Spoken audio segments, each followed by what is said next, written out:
Hello students. तो आज के इस वीडियो में हम डिस्कस करेंगे एक्सरसाइज 3.2 का क्वेश्चन नंबर 3 से आज हम डिस्कस करेंगे। लास्ट वीडियो में हमने डिस्कस की थी एक्सरसाइज 3.2 जिसमें हमने क्वेश्चन नंबर 1 और क्वेश्चन नंबर 2 पूरे कंप्लीट कर लिए थे। एंड उससे भी पहले वाली वीडियो में हमने ये जो सब्स्टिट्यूशन मेथड है वो क्या होता है और कैसे करना होता है ये हमने समझ लिया था। और आपके जितने भी एग्जाम्पल्स थे 3.2 के वो सारे हमने डिस्कस कर लिए थे नेक्स्ट मतलब प्रीवियस टू प्रीवियस वीडियो में। ठीक है, और उससे अभी जो रिसेंट वीडियो थी उसमें हमने एक्सरसाइज 3.2 के क्वेश्चन नंबर 1 और क्वेश्चन नंबर 2 सारे डिस्कस कर लिए थे, सारे पार्ट्स। ठीक है, मैंने आपको सारे यहाँ पे करके दिखाए थे, सारे के सारे पार्ट्स हमने स्टार्टिंग से डिस्कस किए थे। तो आज के इस वीडियो में हम वर्ड प्रॉब्लम्स यानी जो एक्सरसाइज 3.2 के सारे जितने भी वर्ड प्रॉब्लम्स है उन्हें डिस्कस करेंगे। तो वीडियो स्टार्ट करते हैं।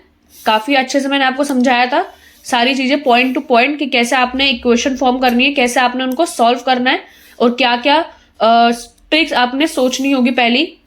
ठीक है, तो उससे पहले हम क्वेश्चन एक बार देख लेते हैं क्या है हमारा। ठीक है, तो आज की वीडियो में हम ये सारे के सारे जो क्वेश्चन है वर्ड प्रॉब्लम्स के ये सारे डिस्कस करेंगे और जो हमने पहले पढ़ा है अभी तक सब्स्टिट्यूशन मेथड वो सारा हम रिवाइज करेंगे।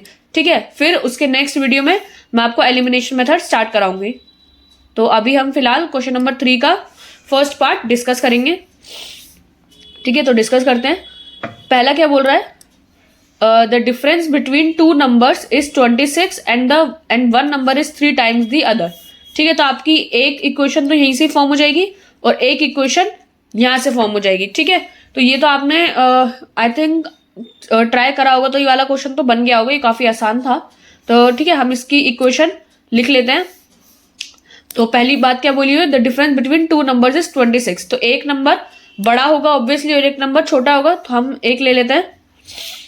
हम ले लेते हैं कि जो लार्जर नंबर इज x और स्मॉलर नंबर आपका y। ठीक है, कोई भी दो नंबर हो सकते हैं आपके, तो हमने जो बड़ा वाला नंबर होगा उसको x ले लिया और स्मॉलर नंबर को y ले लिया। ठीक है, सो अब हमारे क्वेश्चन के अकॉर्डिंग क्या बोला जा रहा है, तो यहाँ पे आप लिखोगे अकॉर्डिंग टू द क्वेश्चन।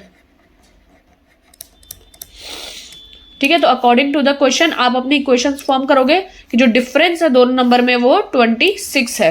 तो डिफरेंस यानी x minus y is equals to 26, यानी जो बड़ा वाला नंबर है वो छोटे वाले नंबर से 26 ज्यादा है।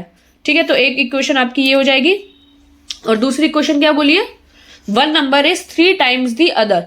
जो एक नंबर है यानी जो बड़ा वाला नंबर है आपका, बिग वाला जो नंबर है आपका, वो 3 गुना है दूसरे नंबर के यानी छोटे वाले नंबर के। ठीक है, तो यानी दूसरी इक्वेशन होगी आपकी x is equals to 3y, यानी अगर आप y को 3 से मल्टीप्लाई करोगे तो 3 गुना जो नंबर आएगा वो x है। ठीक है, तो ये आपकी सेकेंड इक्वेशन हो जाती है। अब आप इसको नॉर्मली सब्स्टिट्यूशन मेथड से सॉल्व कर सकते हो, इसमें आप कोई वो नहीं है, नॉर्मल आपकी दोनों इक्वेशंस बन गई है। अब आप देखो सेकंड इक्वेशन में x और y तो ऑलरेडी ही अलग है, तो इसमें तो आपको मतलब स्टेप 1 करने की ही जरूरत नहीं है क्योंकि आपको इसमें x की वैल्यू तो y के टर्म्स में ऑलरेडी है। ठीक है, तो हमारा स्टेप 2 तो हमें लिखने की भी जरूरत नहीं है, हमें बस लिखना होगा क्या, putting the value of x, putting the value of x in equation number 1। हमारी x की वैल्यू तो इसमें ऑलरेडी अलग है तो हम इसको डायरेक्ट 1 में पुट कर सकते हैं। तो आपकी फर्स्ट इक्वेशन जो है x minus y is equals to 26, पहले आप फर्स्ट इक्वेशन लिखोगे, फिर x की वैल्यू पुट करोगे which is 3y minus y is equals to 26। 3y minus y is 2y is equals to 26 and y की value आपकी 26/2 इज 13। तो y की वैल्यू आपकी 13 आई, यानी आपका जो स्मॉलर नंबर है वो 13 आया। अब आप x की वैल्यू निकालोगे, क्या लिखोगे, substituting the value of y in equation number 2 for finding the value of x।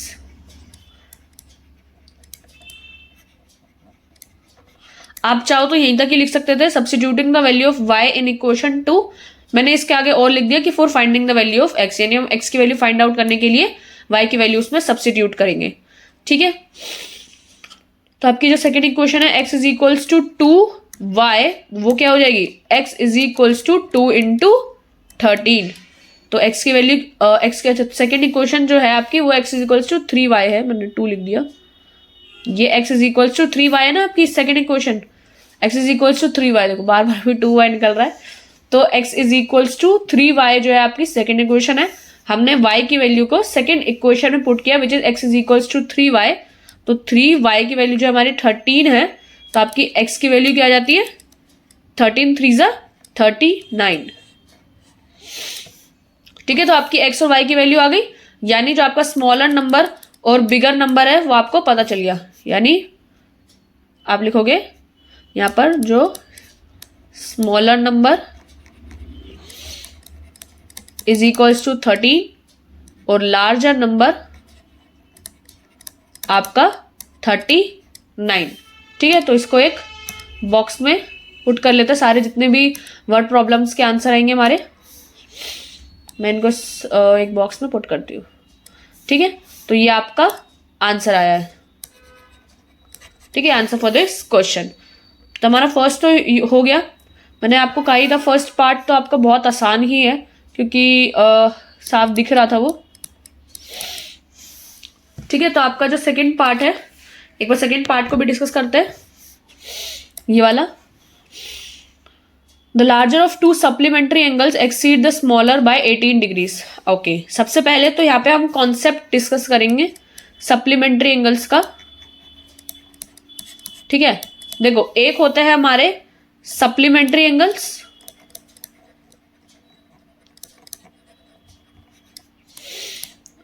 Supplementary angles, और एक होते हैं हमारे कॉम्प्लीमेंट्री एंगल्स। फिलहाल अभी यहाँ पे आपको क्वेश्चन सप्लीमेंट्री का नहीं आया, वो सप्लीमेंट्री का आया है, कॉम्प्लीमेंट्री एंगल्स का नहीं आया हुआ। लेकिन पेपर में तो अब वो आपके सप्लीमेंट्री डाल दे कॉम्प्लीमेंट्री डाल दे, उससे कोई फर्क नहीं पड़ता, ये दोनों आपको पता होने चाहिए ये एंगल्स कौन से होते हैं। ठीक है, तो सप्लीमेंट्री एंगल्स वो होते हैं यानी जिसमें दो एंगल का सम मिलाकर 180 डिग्री हो। ठीक है, तो फॉर एग्जाम्पल यहाँ पे मैं लिख देती हूँ sum of both angles is equals to 180 degree, और यहां पर जो दो एंगल्स का सम होता है वो 90 डिग्री का होता है। ठीक है, बस दोनों में फर्क इतना ही है, इसमें 90 डिग्री होता है तो कॉम्प्लीमेंट्री और 180 डिग्री हुआ तो सप्लीमेंट्री। ठीक है, तो sum of both angles is equals to 90 degree, जहां पे दो एंगल्स का सम 90 डिग्री का होता है और यहाँ पर 180 डिग्री का होता है। ओके, फॉर एग्जाम्पल आपका एंगल 1 मैं ले लूँ, angle 1 is equals to x और आपका angle 2 is equals to y. तो यानी आपकी जो इक्वेशन बनेगी वो x plus y is equals to 180 बनेगी। ठीक है, और अगर मैं यहाँ पर सेम चीज वही एंगल 1 को मैं ले लूँ x और आपका एंगल 2 को ले लूँ मैं y, तो आपकी यहाँ पे जो इक्वेशन बनेगी वो बनेगी x plus y is equals to 90। ठीक है, यहाँ पे मैं लिख लेती हूँ x plus y is equals to 180 और x plus y is equals to 90। तो ये आपकी इक्वेशन होती है। ठीक है, ये जो दो एंगल्स होते हैं अगर आप ज्योमेट्री में पढ़ोगे अभी आगे तो ये ज्यादातर लीनियर पेयर के होते हैं। जो लीनियर पेयर होता है आपका एग्जाम्पल मैं लिख लेती हूँ, linear pair is the example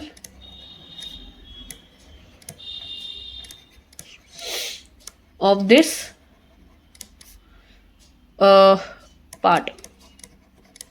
ठीक है, बट यहां पर देखो कॉम्प्लीमेंट्री एंगल्स आपके अगर आपने देखा हो तो पाइथागोरस में यूज होता है।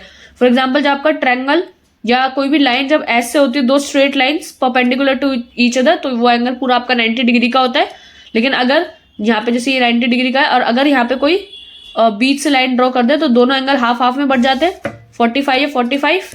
ठीक है, हो सकता है हाफ में ना बढ़कर थोड़े एक तरफ से ज्यादा और एक तरफ से कम होके बढ़ जाएंगे, तो लेकिन इन दोनों का सम कभी भी कितने भी हाफ्स में बटेगी बट इनका सम हमेशा 90 डिग्री का होता है। तो कॉम्प्लीमेंट्री एंगल्स वो होता है जो आपके जो सम मिला के 90 डिग्री का होता है। ठीक है, तो इसमें वैसे एग्जाम्पल ऐसा कुछ है नहीं, तो मैं यहाँ पे ये एग्जाम्पल वाला पार्ट रब कर देती हूँ। लीनियर पेयर का तो यहाँ पर था कि लीनियर पेयर आपका एक एग्जाम्पल है सप्लीमेंट्री का। ठीक है, अब ये एक पेन ले लेते हैं।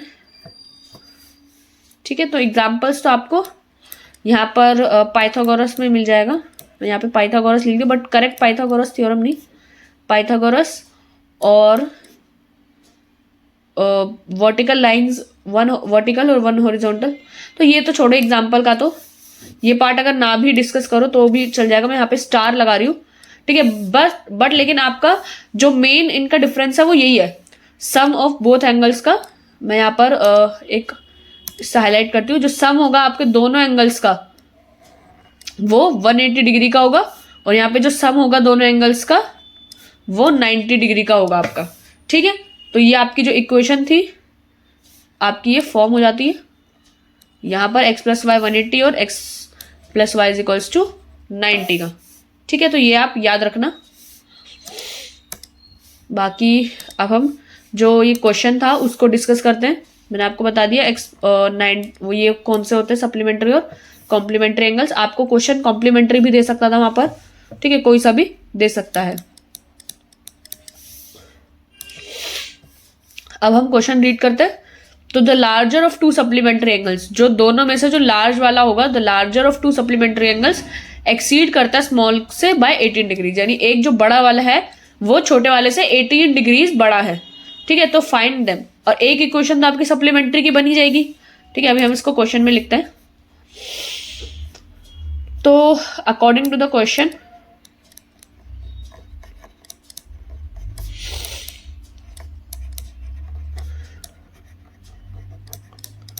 According to the question first equation तो होगी आपकी x plus y is equals to 180। Q bracket में आप लिख दोगे सप्लीमेंट्री एंगल्स। आपको ये लिखना होगा सप्लीमेंट्री एंगल्स। ठीक है, फर्स्ट इक्वेशन तो आपकी ऐसे बन जाती है। और दूसरी इक्वेशन बोलिए कि जो बड़ा वाला एंगल है वो आपके छोटे वाले एंगल से 18 डिग्रीज बना है। तो हमने एक चीज यहां पर लिखी नहीं, तो एक मिनट रुको। मैं इसको थोड़ा नीचे शिफ्ट कर देती हूँ।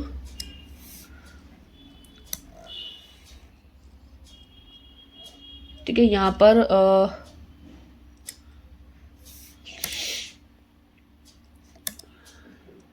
ठीक है, अभी हमारा क्वेश्चन में हमने वो चीज नहीं लिखी थी ना, लार्ज कौन सा आपने लिया है उसका। गॉड, ये क्या हो रहा है, जस्ट 1 सेकेंड। ठीक है, इसको हटाओ। अब हम अपना वो लिख लेते हैं, let the larger angle be x and smaller angle be y। ठीक है, तो अगर हम जो लार्ज वाला एंगल है उसको हम x ले ले और छोटे वाले एंगल को y ले ले। अगर आप यहाँ पर शॉर्ट में भी लिखो, larger angle is equals to x और smaller angle is equals to y।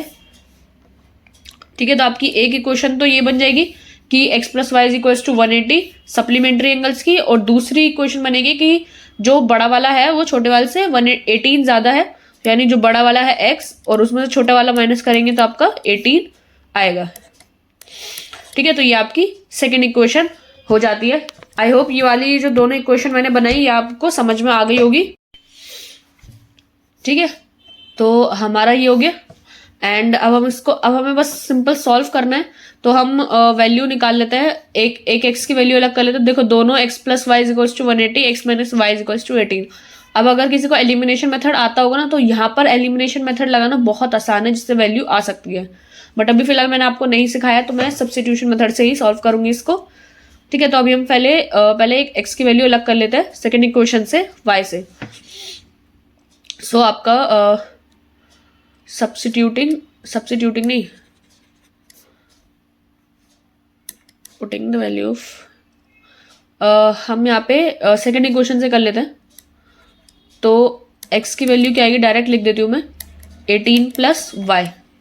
ठीक है, यहाँ पे आपकी सेकेंड इक्वेशन जो थी x minus y is equals to 18, उसको मैंने y को इधर ले गई तो x is equals to 18 plus y हो गया आपका। ठीक है, फिर putting the value of x,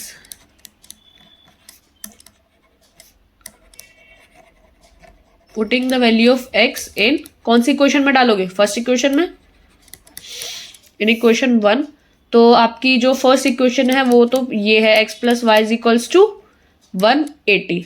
ठीक है, तो अब आप इसमें डालोगे x की वैल्यू 18 प्लस वाई, फिर y तो एज इट इज है ही 180। ठीक है, तो आपका हो जाएगा 18 plus 2y is equals to 180। तो आपका यहाँ पर कर देती हूँ 2y is equals to 180 minus 18 कितना आएगा, 10 में से 8 गया 2 और 7 में से 1 गया 6, 162 आएगा। आई होप ये तो आ ही गया होगा। ठीक है, 180 में से 18 जाएंगे तो 10 में से 8 गया 2 एंड ये बचा 7 में से 1 गया 6। हाँ ठीक है, तो आपकी जो y की वैल्यू आएगी वो आएगी 162 divide by 2 which is 2 8 16 and 2 1 2। तो आपकी y की एक की तो वैल्यू आएगी 81। ठीक है, एक एंगल तो आपका आ गया y इज इक्वल्स टू 18। अब दूसरा एंगल आप कोई भी इक्वेशन में डाल सकते हो, x is equals to 18 plus y है तो डाल दो सेकंड में, substituting the value of y in कौन सी इक्वेशन में डालोगे, सेकंड में, इन इक्वेशन सेकंड। तो क्या है, x is equals to 18 plus y, वहां पे आप डालोगे तो x is equals to 18 plus 81 क्या आएगा, x की वैल्यू 99 आ जाएगी। ठीक है, तो आपका एक एंगल तो आ गया 99 का और एक एंगल आ गया 81 का। तो यानी आपका जो लार्जर एंगल है वो आपका है 99 डिग्रीज का और जो स्मॉलर एंगल है वो होगा आपका 81 डिग्रीज का। ठीक है, तो हमारा यहाँ पर सेकंड पार्ट भी खत्म होता है। ठीक है, आई होप ये वाला पार्ट भी आप सबको समझ में आ गया होगा। अब हम चलते हैं नेक्स्ट पे, थर्ड पार्ट पे। ठीक है, तो थर्ड पार्ट पे एक बार डिस्कस करते हैं। ये तो हो गया हमारा थर्ड पार्ट, हमें करना है। तो क्या बोला, the coach of a cricket team buys 7 bats and 6 balls इतने रुपए में, फिर later she buys 3 bats and 5 balls इतने रुपए में, find the cost of each bat and each ball. देखो फिर से सेम क्वेश्चन है, कॉस्ट ऑफ ईच बैट, एक बैट की कॉस्ट x ले लो, एक बॉल की कॉस्ट y ले लो। तो आपकी जो इक्वेशन फर्स्ट बनेगी वो 7x plus 6y is equals to 3800 and फिर से 3x plus 5y is equals to 1750। ठीक है, तो जस्ट आप इसको लिख लो, cost of 1 bat is equals to x and cost of bat और ball is equals to y। ठीक है, एक बैट की कॉस्ट x और एक बॉल की cost y। So according to the question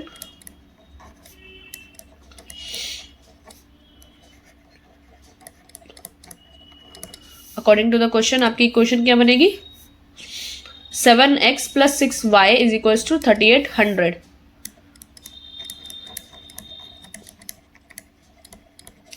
ये आपकी फर्स्ट इक्वेशन और सेकेंड इक्वेशन क्या होगी, 3x प्लस 5y 1750 के।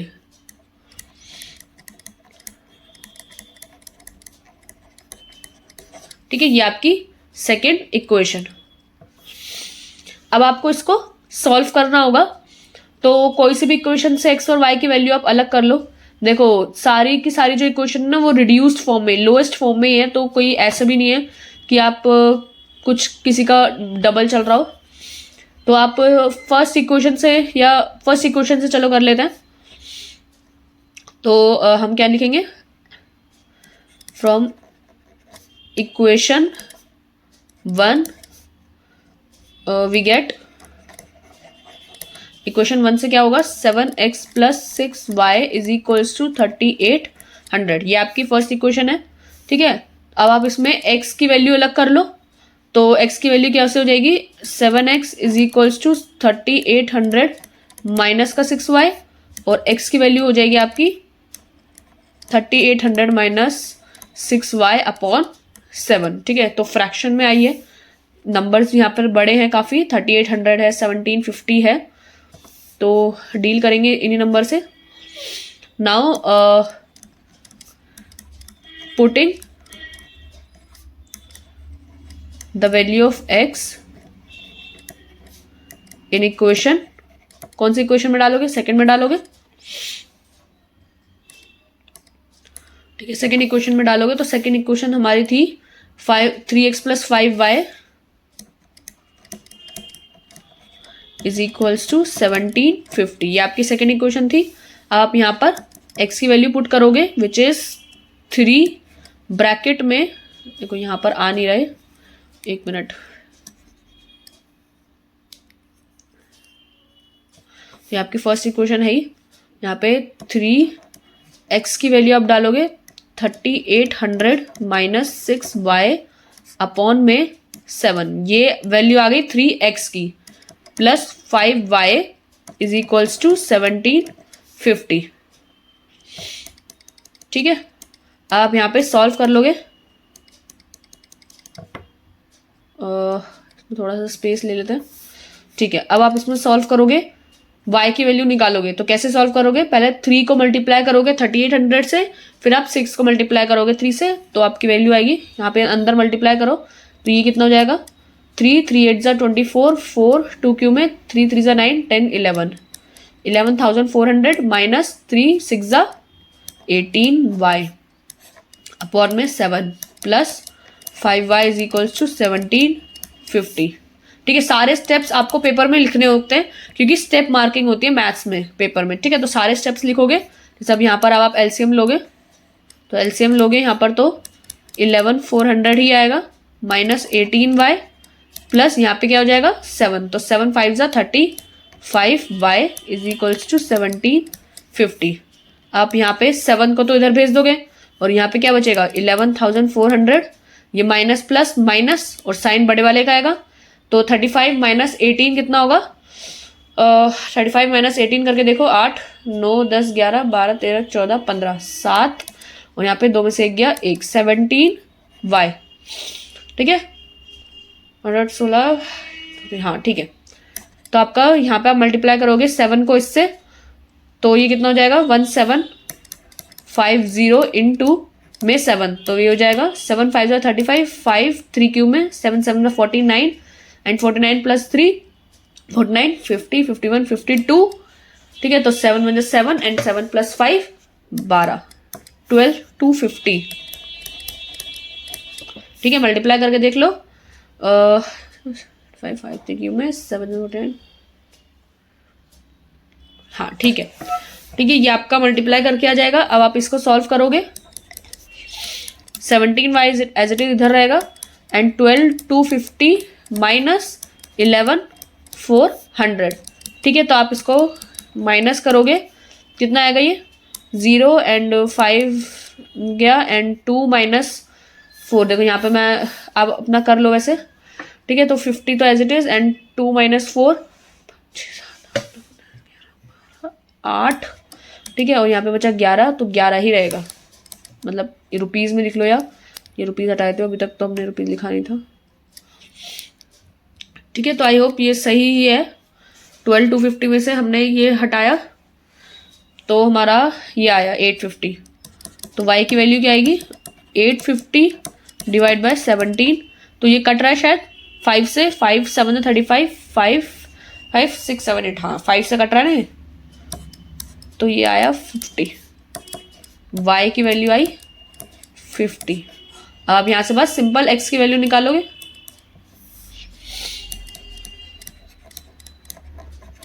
Putting the value of y in equation number, कौन सी इक्वेशन थी वो हमारी x की जो हमने निकाली, इक्वेशन 3 ही थी। इक्वेशन 3 हमेशा जो नहीं आती उसको हम इक्वेशन 3 का ही नाम देते हैं। ठीक है, तो ये वाली जो हमारी इक्वेशन आई, ये थर्ड इक्वेशन थी, इसमें हम पुट करेंगे y की value which is 3800 minus 6y upon 7। 3800 minus 6y upon 7। तो हमने यहाँ पे पुट की x की value which is 3800 minus 6 into 50 upon 7 which is x की वैल्यू आई 6 5 30, 300 अपॉन 7। तो आपकी जो x की वैल्यू आएगी वो 3800 माइनस 3 कितना होगा 3500 अपॉन 7। तो ये यहाँ से कट के आएगी वैल्यू 500 की, यानी आपकी जो x की वैल्यू आई है वो 500 आई है। तो यानी आपकी जो एक बैट की कॉस्ट है वो 500 है और एक बॉल की कॉस्ट जो आपकी 50 है। ठीक है, तो यानी cost of 1 bat is equals to 500 and cost of 1 ball की कॉस्ट क्या आएगी आपकी 50 रुपीज। ठीक है, इसको एक बॉक्स में बंद करके रख लेते हैं। ये आपका आंसर आ गया। ठीक है, तो आई होप ये वाला भी क्लियर हो गया होगा। अब हम फोर्थ पार्ट पे आते हैं, उसको देखते हैं उसमें क्या है। ये डन हो गया हमारा। अब फोर्थ पार्ट में आते हैं। देखो फोर्थ में क्या लिखा है, the taxi charges in a city consist of a fixed charge together with the charge of distance cover. तो मैंने आपको ये जब कल समझाया था उसमें भी बताया था, एक फिक्स चार्ज होता है, एक वेरिएबल चार्ज होता है। ठीक है, तो यहाँ पर एक टैक्सी का एग्जाम्पल लिया गया, तो यहाँ पे लिखा है for a distance of 10 kilometre charge इतना पे किया गया एंड 15 किलोमीटर की जर्नी में चार्ज इतना पे किया गया। तो आपको बताना है फिक्स चार्ज कितना होगा, वेरिएबल चार्ज कितना होगा and how much a person does have to pay travelling a distance of 25 kilometre. अगर कोई जाएगा तो उसको कितने रुपए देने पड़ेंगे। ठीक है, तो सबसे पहले इसका कॉन्सेप्ट समझो कि यहाँ पे मैं आपको कॉन्सेप्ट बताती हूँ। हमेशा कोई भी यहाँ पर टैक्सी का एग्जाम्पल लिया है, कभी कभार एक रेंट एक शॉप का एग्जाम्पल दिया जाता है। तो फिक्स चार्ज जो होता है ना आपका, एक होता है आपका फिक्स चार्ज, एक होता है आपका वेरिएबल चार्ज।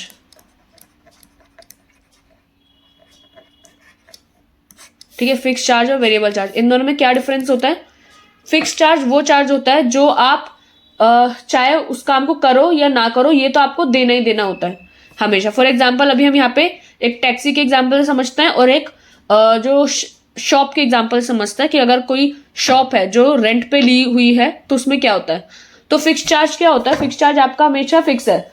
भले ही अगर आप टैक्सी चला रहे हो, अगर आपकी टैक्सी में कोई नहीं भी बैठा या आपने अगर टैक्सी नहीं भी चलाई तो एक तो फिक्स चार्ज आपको देना ही पड़ेगा। फॉर एग्जाम्पल अगर आपने रेंट पे टैक्सी ली हुई है, ठीक है, तो या फिर अगर कोई पैसेंजर को आप बिठाते हो तो उसमें से एक फिक्स चार्ज है जो अगर वो पर्सन जाए कितनी भी दूर जाए इतना चार्ज तो वो हमेशा लेगा ही लेगा, एक फिक्स चार्ज है। प्लस फिर वो पर्सन जितना भी दूर जाता है, फॉर एग्जाम्पल 10 किलोमीटर जाता है तो हर 1 किलोमीटर का फॉर एग्जाम्पल आप 10 रुपए लेते हो 1 किलोमीटर के, तो अगर वो 10 किलोमीटर जा रहा है तो 10 रुपए अगर एक के है तो 100 रुपए आप उससे लोगे, ये तो वेरिएबल चार्ज है। प्लस 50 रुपीज आप सबसे ले रहे हो फिक्स चार्ज के, मतलब ये तो आपको देने ही देने हैं। और इसमें तो अगर आप चाहे 10 किलोमीटर जाओ चाहे आप 2 किलोमीटर जाओ तो इतने रुपीज तो आपको देने ही देने हैं। बट वेरिएबल चार्ज आपका वेरी करता है कि जितना आप जा रहे हो, जितना आप प्रोडक्शन कर रहे हो या जितना आप टैक्सी चला रहे हो उसके हिसाब से। ठीक है, ठीक है, तो ये fix charge always fixed in total, ये आपका कभी भी चेंज नहीं हो, तो ऑलवेज ये आपका फिक्स चार्ज है तो ऑलवेज फिक्स्ड इन टोटल। और यहां पे आप लिख सकते हो नेवर वेरी अकॉर्डिंग टू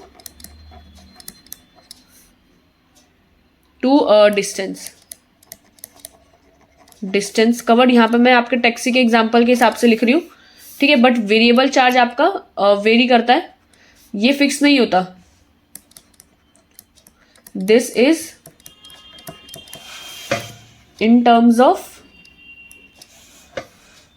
पर किलोमीटर या पर डे का हिसाब होता है। यहाँ पे आपने एक दिन का हिसाब ले लो या 1 किलोमीटर का हिसाब ले लो, ऐसा होता है। ठीक है, तो ये वेरी करता है, vary according to your use. ठीक है, आपने जितना यूज किया या आपने जितना उस टैक्सी से जितना किलोमीटर आपने ट्रेवल किया वो आपका हमेशा वेरी करता है। ठीक है, फॉर एग्जाम्पल यहाँ पर मैं एक एग्जाम्पल लेके बता देती हूँ। फॉर एग्जाम्पल आप एक टैक्सी में बैठे हो, आपको जाना है कहीं 2 किलोमीटर दूर। ठीक है, आप एक पर्सन है, फॉर एग्जाम्पल यहाँ पर ए है। ठीक है, एक ए पर्सन है, वो ये जो टैक्सी है वो ये हमारी टैक्सी से जा रहा है। ठीक है, ये यहाँ पे बैठा टैक्सी में और इसको जाना था 2 किलोमीटर दूर। तो यहाँ पे जो ये टैक्सी वाला था ना, इसने इसको बोला भाई साहब आपका जो 1 किलोमीटर का चार्ज है वो 100 रुपये का है। ठीक है, तो आपको 1 किलोमीटर के 100 रुपये देने हैं और हमारा कोई फिक्स चार्ज है जो कि 50 रुपये है, वो तो सबको देना ही होता है। ठीक है, आप भले ही कितने भी दूर जाओ। ठीक है, तो ये इसको टैक्सी वाले ने बोला। ठीक है, तो अब अगर ए जाएगा टैक्सी में, इसको 2 किलोमीटर दूर जाना है, तो ए कितना अमाउंट पे करेगा? ए कितना अमाउंट पे करेगा? इसको 2 किलोमीटर जाना है, तो 1 किलोमीटर का हिसाब 100 रुपये का है, तो 2 किलोमीटर के इसको 200 रुपये देने होंगे। ठीक है, तो 200 रुपये प्लस जो फिक्स चार्ज 50 रुपये सबको ही देना है, तो वो 250 हो जाएगा। फिर फॉर एग्जाम्पल अगर बी है कोई दूसरा पर्सन, इसको 5 किलोमीटर जाना है, तो ये कितना अमाउंट पे करेगा? तो ये देगा 5 के हिसाब से 5 इंटू 100 इज इक्वल्स टू 500 और प्लस 50 ये भी देगा, तो ये हो जाएगा 550। ये इसका टोटल अमाउंट आएगा, यहाँ पे इसका टोटल अमाउंट आएगा। तो ये देख रहे हो यहाँ पे ये जो फिक्स चार्ज है 50 रुपीज, ये तो सबका फिक्स है। भले ही तुम 2 किलोमीटर जाओ, कोई एक पर्सन 1 किलोमीटर जा रहा है, तो ये तो 50 रुपये देने ही देने आपको। लेकिन ये जो आपका वेरी कर रहा है, यहाँ पर इसका 500 है, यहाँ पे इसका 200 है, ये इसका किलोमीटर के हिसाब से कि ये कितना किलोमीटर गया, ये कितना किलोमीटर गया। ठीक है, तो इसके हिसाब से इनका जो टोटल अमाउंट है उसमें फर्क आ रहा है। अगर 1 किलोमीटर का हिसाब 100 रुपये का है, तो आपके 5 किलोमीटर का कितना हो जाएगा? 500 और 2 किलोमीटर का 200। ठीक है, तो वेरिएबल चार्ज आपका पर किलोमीटर पर डे उसके अकॉर्डिंग होता है। ये एक दिन का हम निकालते हैं, बट ये फिक्स चार्ज आपका, आप भले ही चाहे किसी को ना भी लेकर जाओ, कोई पर्सन नहीं भी जाए, तो टैक्सी वाला फिक्स चार्ज अपना फिल करता है। ठीक है, तो ये तो आपका हो गया कॉन्सेप्ट की फिक्स चार्ज और वेरिएबल चार्ज होता क्या है। अब इसी के अकॉर्डिंग हमको ये वाला क्वेश्चन सॉल्व करना है, 4th पार्ट का। तो आई होप आप समझो, आप इस पॉइंट को पढ़ोगे तो आपको ज्यादा अच्छे से क्लियर होगा। ठीक है, तो टैक्सी चार्ज करती है सिटी में fix charge together with the charge for the distance covered. Variable charge हो गया आपका 10 किलोमीटर। अब देखो यहाँ पे हम लिख लेते हैं अपना, तो हम यहाँ पर फिक्स चार्ज को लिख लेते हैं आपका x, और आपका जो वेरिएबल चार्ज होगा, वेरिएबल चार्ज यानी यहाँ पे कौन सा वेरिएबल चार्ज है? डिस्टेंस कवर्ड का, कि आपने जितना डिस्टेंस कवर किया उसका चार्ज, वो क्या y ले लेते हो। ठीक है, अब आपका क्वेश्चन के अकॉर्डिंग क्या बोला गया है?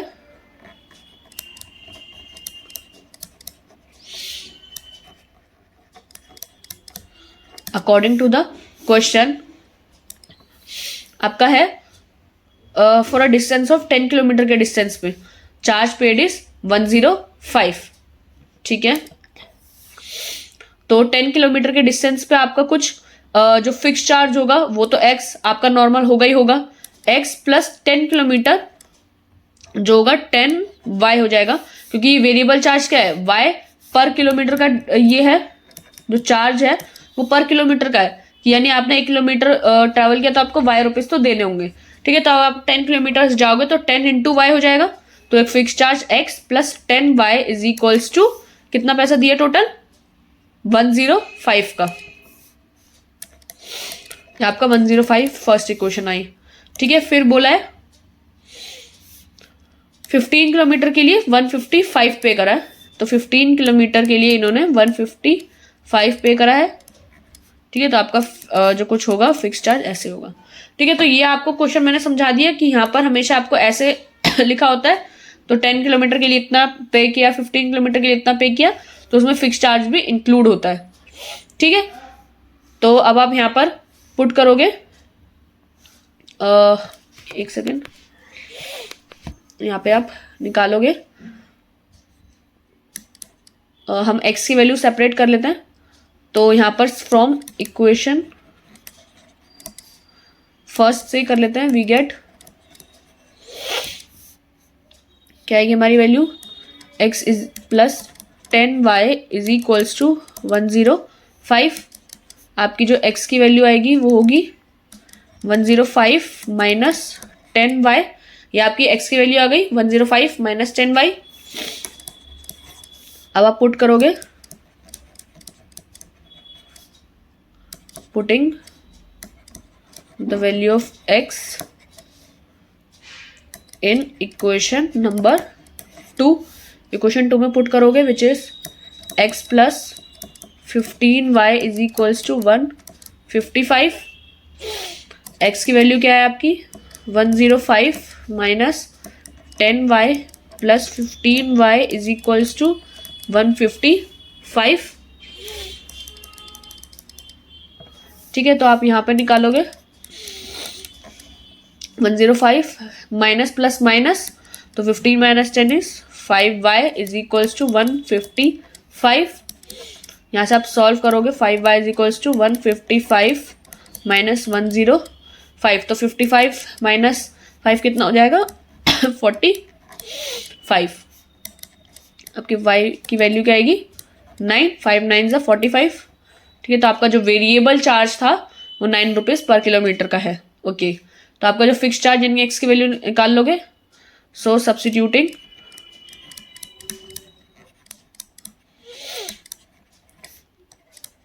The value of y in equation 3, तो y की वैल्यू आप डालोगे x में, तो x की वैल्यू क्या है 105 minus 10y, 105 minus 10y which is x is equals to minus 10 into 9 is 95 minus 90, तो आपकी x की वैल्यू क्या हो जाएगी 5 माइनस 0 एंड 10 9 माइनस 9 1, तो आपका x की वैल्यू 15 आ रहा है और y की वैल्यू 9 आ रही है। तो यानी आपका जो फिक्स चार्ज है वो आपका 15 रुपीज़ है और आपका जो वेरिएबल चार्ज है वो आपका 9 रुपीज़ है पर किलोमीटर, 9 रुपीज़ पर किलोमीटर। और हमको बोला था यहाँ पर कि how much a person have to pay for travelling a distance of 25 kilometre. अगर कोई पर्सन 25 किलोमीटर जाएगा तो उसको कितना पे करना होगा। ठीक है, फॉर 25 किलोमीटर आपका होगा fix charge, fix plus variable. तो फिक्स है आपका फिक्स क्या है आपका 15 प्लस वेरिएबल यानी 25 के हिसाब से अगर वो जाएगा 25 इंटू 9 इज 15 प्लस 9 5 ज़ा 45, 5 4 क्यू में 9 2 ज़ा 18 एंड 18 प्लस 4 इज 22। इसको प्लस कर लो 15 और 225 को विच इज 20 30 40, तो 240 रुपीज़ आपके आंसर में आएगा। ठीक है, ये आपका आंसर हो गया इस चीज़ का और वो हो गया आपका फिक्स चार्ज और वेरिएबल चार्ज का। ठीक है, ठीक है, तो अब हमारा एक्चुअली आंसर मैच इसलिए नहीं कर रहा यहाँ पर कि एक छोटी सी मिस्टेक हो गई थी। एक छोटी छोटी मिस्टेक हो जाती है ना, तो इस वजह से पूरा आंसर गड़बड़ा जाता है। तो इसलिए आप कहा जाता है कि आप पेपर में आप बिल्कुल ध्यान से करो। तो हमारी जो यहाँ पे वैल्यू आएगी 5y, मैंने यहाँ पे एक मिस्टेक कर दी थी कि 155 माइनस 105 आपका कितना आएगा यहाँ पर ये गलत लिख दिया था मैंने। यहाँ पर जो आपकी वैल्यू आएगी, तो ये पेन क्यों नहीं आ रहा। ठीक है, तो 155 माइनस 5 आपका हो जाएगा यहाँ पर 50। ठीक है, तो यहाँ पे जो आपकी वैल्यू आएगी y की वैल्यू विच इज 10। ठीक है, यहाँ पे आपकी जो वैल्यू आएगी y की वो 10 आएगी।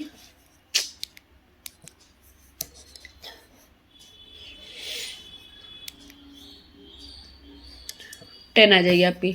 ठीक है, तो अब आप जब इसमें पुट करोगे y की वैल्यू को, तो यहाँ से आपकी x की वैल्यू आ जाएगी। ठीक है, y की वैल्यू 10 ही आ रही है, हाँ, और x की वैल्यू आपकी इसमें 5 आ रही है। तो हमारी ये मिस्टेक की वजह से ना हमारा आंसर गलत आ रहा था। तो y की वैल्यू यहाँ पे आपकी 10 आएगी। जब आप यहाँ पर 10 पुट करोगे, एक तो यहाँ पे रेजर ले लेते हैं। जब आप यहाँ पर 10 पुट करोगे तो यहाँ पे आपकी जो वैल्यू आएगी वो अलग आएगी। फिक्स चार्ज आपका अलग आएगा, वेरिएबल चार्ज आपका है ही। यहाँ पे हम दोबारा करेंगे।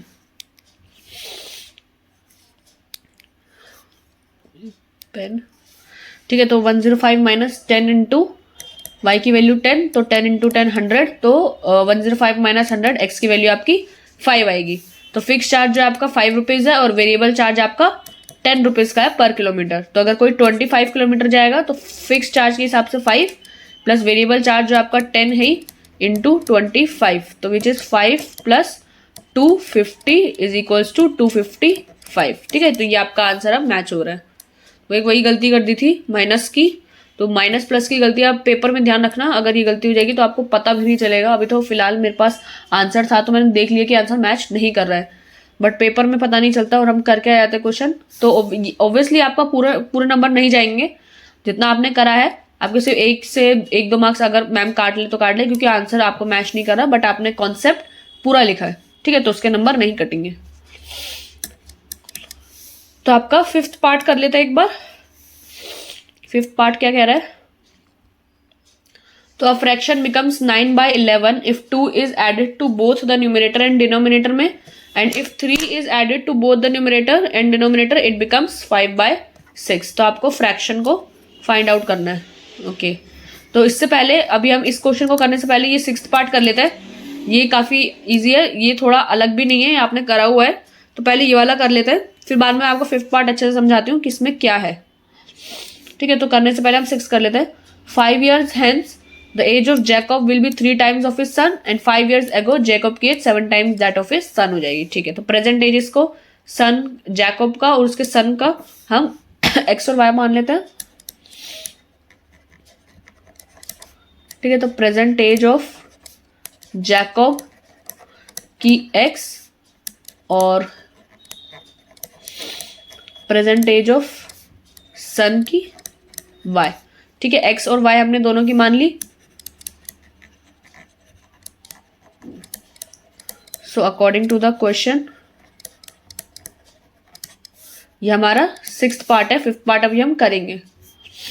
तो क्या बोला है? 5 years हेंस 5 साल बाद जैकब की एज 3 times है उसके सन की।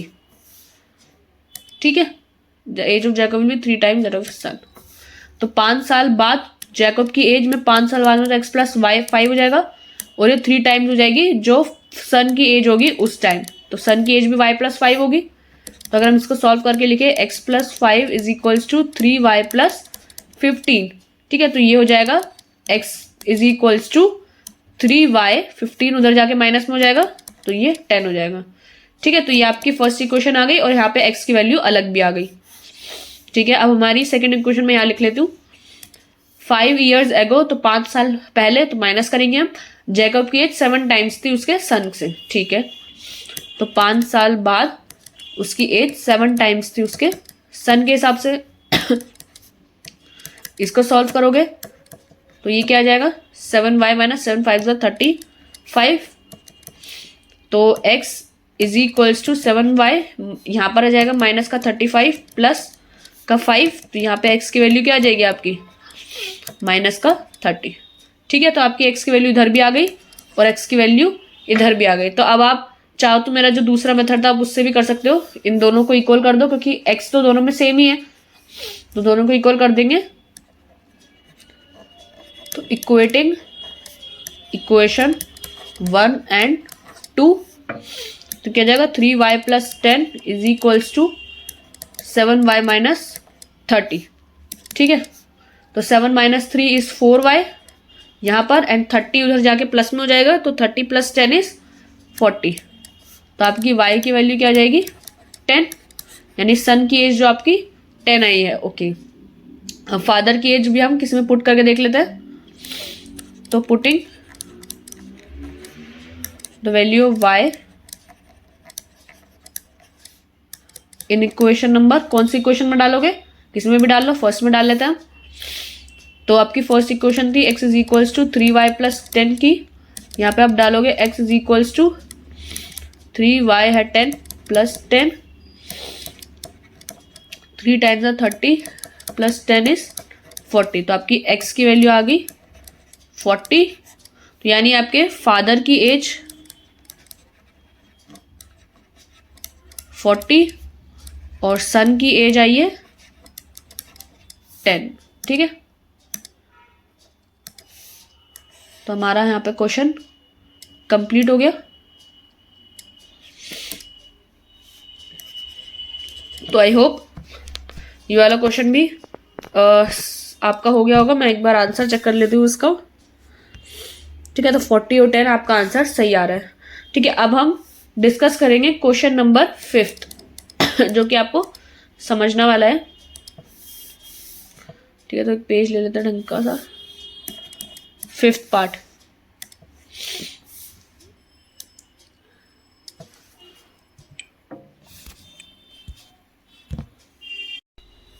ठीक है, तो अब हमारा 5th पार्ट जो है वो डिस्कस करेंगे। Fraction become 9/11। अच्छा, ये फ्रैक्शन वाला जो है आपको यहाँ पर कुछ न्यूमरेटर और डिनोमिनेटर को लेट कर लेना है। फॉर एग्जाम्पल यहाँ पे दोबारा पढ़ लेते हैं एक बार। Fraction become 9/11। अगर 2 ऐड कर दिए दोनों न्यूमरेटर डिनोमिनेटर में, और अगर 3 ऐड कर देंगे दोनों में, तो 5/6 हो जाएगा। आपको find the fraction, original fraction जो है आपको वो फाइंड करना है। ठीक है, तो लेट कर लेता है। जो न्यूमरेटर है आपका उसको x और डिनोमिनेटर को y। तो let numerator be x and जो आपका डिनोमिनेटर है उसको y। x को न्यूमरेटर और डिनोमिनेटर y। तो आपका जो ओरिजिनल फ्रैक्शन है वो क्या है, x अपॉन y। ठीक है, अब क्वेश्चन के अकॉर्डिंग क्या है,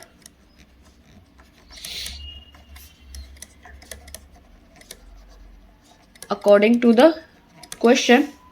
ठीक है, क्या बोला है, 9/11 है इफ 2 इज एडेड। ठीक है, तो according to the question x upon y में अगर हम दोनों में 2 ऐड कर देते हैं, x प्लस 2 में इसमें भी और इसमें भी हम अगर 2 ऐड कर दें तो ये क्या हो जाएगा, x प्लस 2 y प्लस 2 आपका 5/9।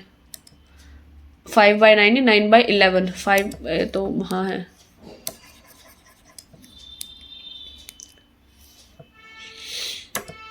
9/11। ठीक है, अगर हम x को ऐड, x और y यानी जो न्यूमरेटर और डिनोमिनेटर में 2 और 2 ऐड कर दे दोनों में, तो आपका फ्रैक्शन 9/11 बन जाता है। अब आप इसको सॉल्व कर लोगे क्रॉस मल्टीप्लाई करके। आई होप ये तो पता ही होगा। तो 11 का आप मल्टीप्लाई करोगे x प्लस 2 से, यहीं आप 9 को मल्टीप्लाई करोगे y प्लस 2 से। तो आपकी जो इक्वेशन आएगी वो क्या आएगी, 11x plus 22 is equals to 9y plus 18। ठीक है, तो ये आपकी इक्वेशन फॉर्म होगी। ठीक है, अब आप यहां से सॉल्व करोगे इसको। तो 11x 22 को उधर ले जाओ, 9y प्लस 18 माइनस 22। तो आपकी जो इक्वेशन होगी वो क्या होगी, 9y 18 माइनस 22। तो कितना आएगा, माइनस में आएगा और 4 आएगा। ठीक है, ये आपकी फर्स्ट इक्वेशन। अब आप यहीं पे सेकंड इक्वेशन भी सॉल्व कर लो इसकी। सेकंड इक्वेशन में क्या बोला है, अगर 3 ऐड करेंगे तो 5/6 बन जाएगा। अगर आप इसमें वहीं 3 ऐड कर दोगे तो ये 5/6 बन जाएगा। क्रॉस मल्टीप्लाई करोगे, क्रॉस मल्टीप्लाई करने पर क्या आएगा, 6 बाहर x प्लस 3 के साथ, और यहाँ पर 5 बाहर y प्लस 3 के साथ।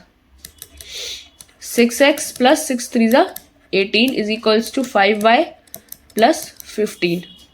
ठीक है, तो आपका 6x यहीं रहने दो और 5y प्लस 15 के साथ माइनस 18 कर दो, which is 6x is equals to 5y। और यहाँ पे आप माइनस का क्या आएगा, 15 16 17 18 3। ठीक है, तो यहाँ पे आपकी ये सेकंड इक्वेशन फॉर्म हो जाती है। अब आप किसी में से भी x की वैल्यू अलग कर लो। फॉर एग्जाम्पल मैं यहाँ पर x की वैल्यू अलग कर लेती हूँ। ठीक है, तो यहाँ पर x की वैल्यू अलग करके क्या आएगा, 9y माइनस 4 अपॉन में 11। ठीक है, तो ये आपकी x की वैल्यू आ गई। ये x की वैल्यू आप इधर पुट करोगे। सो पुटिंग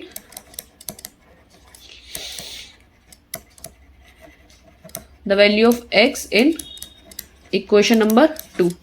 सेकेंड इक्वेशन में आप इसको पुट करोगे। कहाँ हो गया ये? तो 6 आपकी क्वेश्चन सेकेंड है 6x is equals to 5y minus 8 and आप यहाँ पे जब 6 पुट करोगे 9y माइनस 4 अपॉन 11, ठीक है, 6x is equals to 5y minus 8। यहाँ पे आप इसकी वैल्यू निकालोगे 6 9 ज़ा 54, y माइनस 6 4 ज़ा 24 upon 11 is equals to 5y minus 8।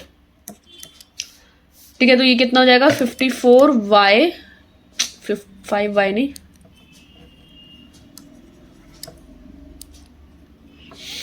ठीक है, तो ये हो जाएगा 54y माइनस का 24 और 11 नीचे यहाँ जाके दोनों से मल्टीप्लाई हो जाएगा, तो 11 5 ज़ा 55y एंड 11 8 ज़ा 88।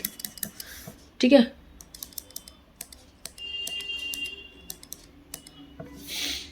ठीक है, तो यहाँ पर y की वैल्यू इधर दोनों में आ जाएगी, तो 54y इधर जाके माइनस का y हो जाएगा, तो यहाँ पे एक y बचेगा और 88 इधर आ जाएगा, तो 88 माइनस 24 हो जाएगा।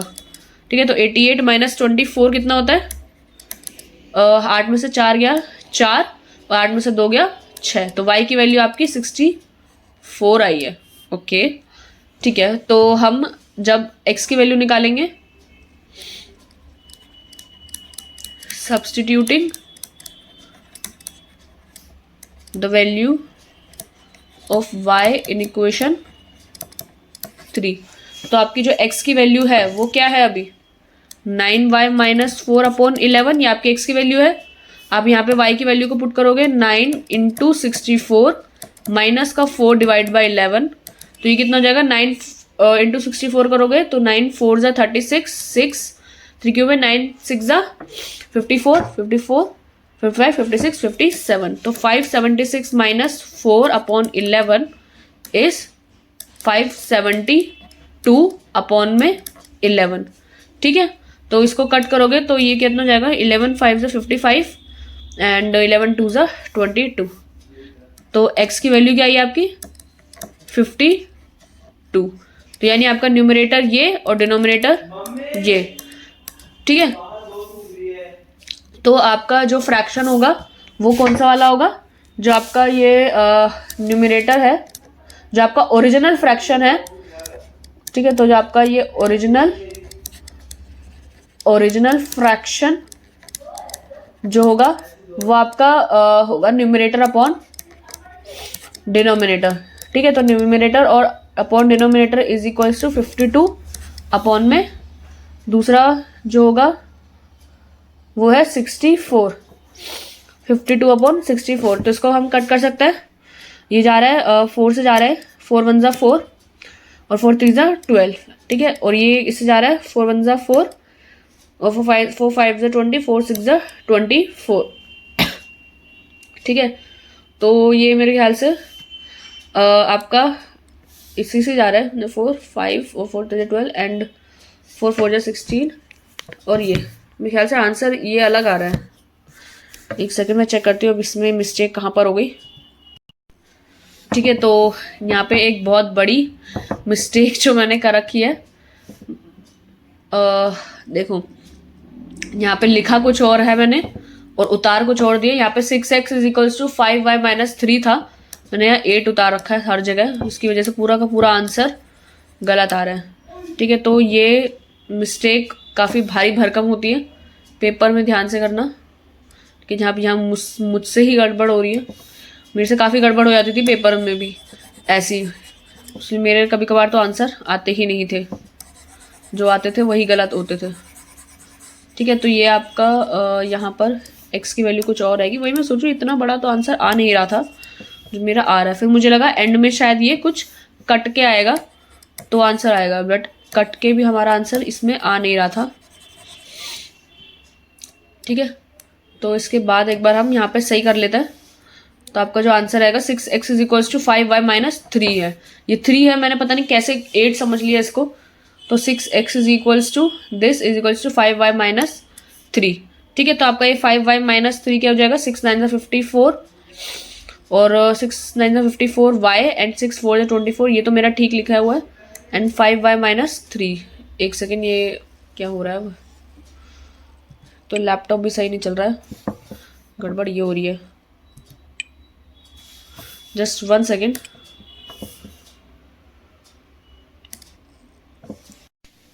ठीक है, तो ये मेरे ना नोटपैड में कुछ यहाँ पर गड़बड़ हो गई थी। देखो यहाँ पे लिखा भी आ रहा है, थोड़े चेंजेस हुए हैं इसमें, मैंने ठीक करा है। इस वजह से ना थोड़ा नोटपैड भी यार ढंग से चल नहीं रहा।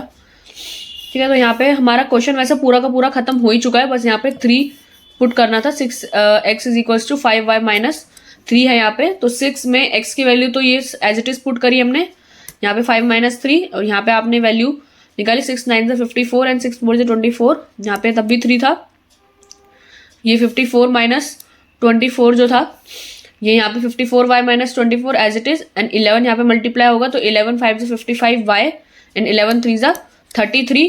ठीक है, फिर 54y उधर जाके माइनस हो जाएगा तो यहाँ पे बचेगा y सिर्फ। ठीक है, और यहाँ पे हो जाएगा 33 उधर आके आ जाएगा 33 माइनस 24, तो यहाँ पर y की वैल्यू हो जाएगी 9। ठीक है, अब यहाँ पर सही आ रही है वैल्यू, y की वैल्यू अब 9 आ रही है यहाँ पर। 33 माइनस 24 आपका y की वैल्यू हो जाएगी।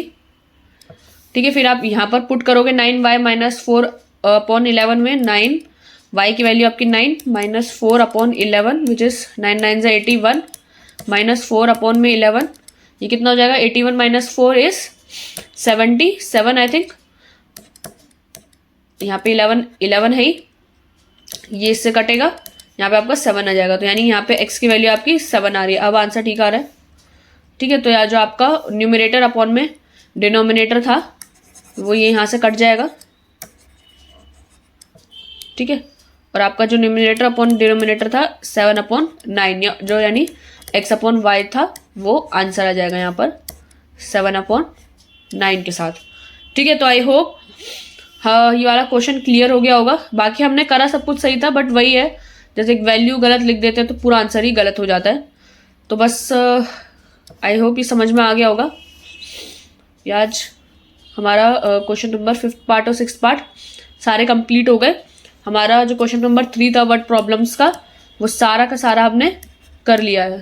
ठीक है, तो वर्ड प्रॉब्लम्स की ज़्यादा अच्छे से प्रैक्टिस करके जाना, वो ज़्यादा आते हैं पेपर्स में।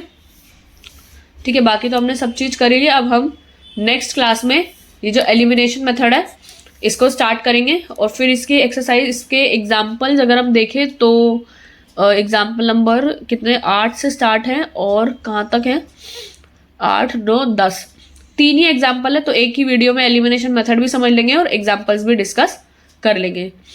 फिर जो 3.3 है उसमें ये 3.3 भी आपकी छोटी है, 5 पार्ट इसमें, और 3.3 भी एक साइज आपकी छोटी है, तो एक वीडियो में हो जाएगी। तो उसके बाद जो नेक्स्ट वीडियो होगी उसमें हम सारी की सारी चीज़ें समराइज कर लेंगे। समरी पढ़ना बहुत ज़रूरी है। ठीक है, तो ये सब हम डिस्कस करेंगे अब नेक्स्ट वीडियो में। अभी जो आज समझा था उसके अकॉर्डिंग एक बार देख लेते हैं कि हमने आज क्या क्या करा। ठीक है, तो सारी की सारी एक्सरसाइज जो है हमने डिस्कस कर लिए। तो अगर हम अभी जो हमने करा उससे स्टार्ट करें तो सारी की सारी वर्ड प्रॉब्लम्स में अगर हम देखें तो यहाँ पर ये वाला क्वेश्चन तो काफ़ी आसान था कि 2 नंबर्स बताए हुए थे, एक बड़ा एक छोटा है, और दोनों की क्वेश्चन हमने सॉल्व करके बना ली। क्वेश्चन भी काफ़ी आसान आई थी, तो ये तो हो ही गया था हमारा सारा। ठीक है, स्मॉलर नंबर लार्जर नंबर। फिर हमने पढ़ा था सप्लीमेंट्री एंगल्स कौन से होते हैं और कॉम्प्लीमेंट्री एंगल्स कौन से होते हैं। मैंने आपको बताया सप्लीमेंट्री एंगल्स वो होता है जो दोनों एंगल का सम मिलाकर 180 डिग्री आए, और कॉम्प्लीमेंट्री एंगल्स में जो सम होता है वो 90 डिग्री आता है। फिर एग्जाम्पल, अगर हमने एंगल 1 को x ले लिया, एंगल 2 को y ले लिया, तो इक्वेशन जो बनेगी वो x plus y is equals to 180 बनेगी, और यहाँ पे इक्वेशन क्या बनेगी x plus y is equals to 90 बनेगी।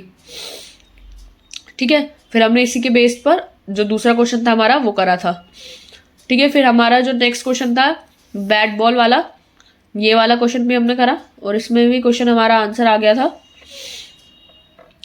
ठीक है, फिर फिक्स चार्ज और वेरिएबल चार्ज का क्वेश्चन हमने करा था, जिसमें मैंने आपको बताया फिक्स चार्ज और वेरिएबल चार्ज कैसे कैसे डिफरेंस होता है इनमें। फिक्स चार्ज आपका जो होता है वो फिक्स्ड होता है हमेशा टोटल में, और वेरिएबल चार्ज आपका वेरी करता है। फॉर एग्जांपल, अगर आप किलोमीटर में देख रहे हो तो डिस्टेंस कवर के हिसाब से वेरी करेगा, और ये पर डे के हिसाब से वेरी करेगा, जो भी आपका एग्जाम्पल दिया हुआ है। वेरिएबल चार्ज आपका चेंज होता रहता है, फिक्स चार्ज आपका फिक्स है, जैसे कि नाम से ही दोनों का पता चल रहा है। ठीक है, फॉर एग्जाम्पल मैंने आपको एक एग्जाम्पल दिया था यहाँ पर, तो वो एग्जाम्पल आई होप समझ में आया होगा। फिर हमने फिक्स चार्ज और वेरिएबल चार्ज का क्वेश्चन डिस्कस किया था, और आंसर निकाला था।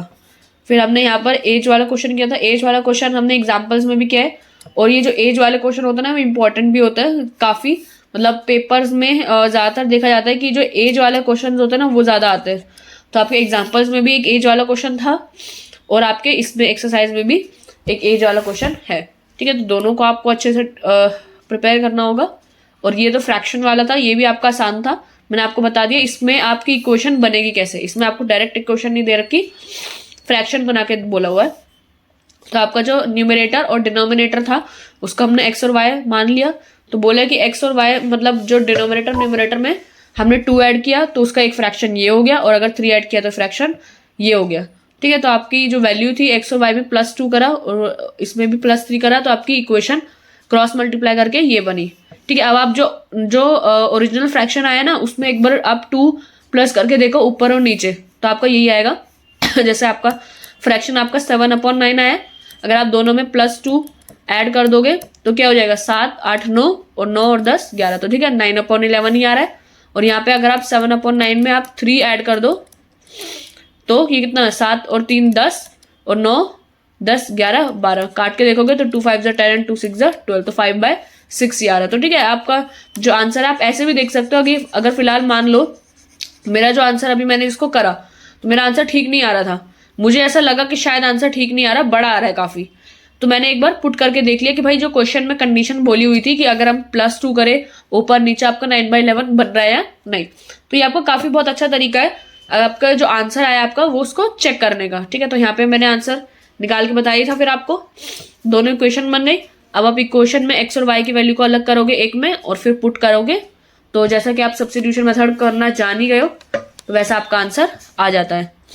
ठीक है, तो आई होप समझ में आ गया होगा आज जो हमने करा। नेक्स्ट एक्सरसाइज में अब नेक्स्ट वीडियो में हम एलिमिनेशन मेथड को डिस्कस करेंगे यहाँ पर एग्जाम्पल्स 3.3 में। ठीक है, आपका जो एलिमिनेशन मेथड होगा उसको हम डिस्कस करेंगे कल। ठीक है, तो मैं वीडियो एंड कर रही हूँ अब यहाँ पे।